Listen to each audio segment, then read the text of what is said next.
আপনি প্লিজ এই বিয়েটা ভেঙে দিন। বিয়ের আসলে এসে তো বলছে বিয়ে ভেঙে দিতে, তোর মাথা খারাপ হয়েছে?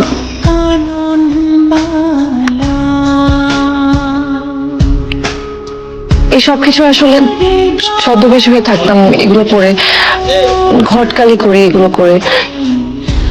সত্যি কথা বলতে আমি একটা নর্মাল মানুষের মতোই আপনার বিয়ের ব্যবস্থা করেছিলাম, ঘটকালি শুরু করেছিলাম। কিন্তু দিনের পর দিন যখন আপনার সাথে আমি মিশতে শুরু করি, আপনাকে দেখতে শুরু করি,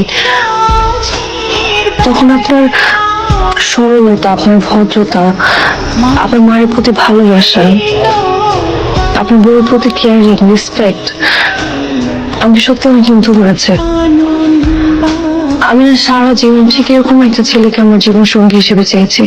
আমি যখন বুঝতে পারলাম যে আমি আপনাকে ভালোবাসি, তখন আসলে আমি অনেক চেষ্টা করেছি বিয়েটা ভাঙার, আমি কোনোভাবে পারছিলাম না। আসলে আমারই ভুল। তারা আসলে ভালো মানুষ না, তারা সন্ত্রাস। আপনার পুরো লাইফটা এলোমেলো করে দেবে তারা। আমি আপনাকে ঠকাতে চাই না, আমি আপনাকে ভালোবাসি। আমি প্লিজ এই বিয়েটা করবেন না, আমি আপনাকে বিয়ে করতে চাই প্লিজ।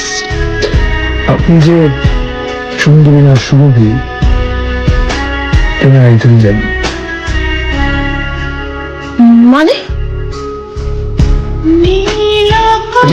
এটা সুরভি আপু, আমার সত্যি কথা বলে দিচ্ছি। সুরভি আপু ঘটকালি করার জন্য বুড়ি সাজে। ভাইয়া কাউকে বলবো না, প্রমিস? ঠিক আছে, প্রমিস। Thank you.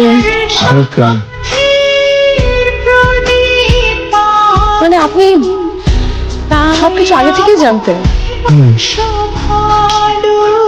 আমি ছবি দেখার পর আমার আপনাকে ভালো লাগে। এরপর যখন আপনার সঙ্গে আস্তে আস্তে দেখা হচ্ছে তখন আমার ভালো লাগা হয়ে ওঠে। আমি বুঝতে পারছিলাম না যে আপনি কি আমাকে পছন্দ করেন কি করেন না। একবার নিজের ছবি দেখান, আবার আমাদেরকে দেখান, কিন্তু যেদিন আপনি নিজে শুধু বিষয়ে আমার সামনে আসেন আমি সেদিন শিওর হলাম যে হ্যাঁ, আপনিও আমাকে পছন্দ।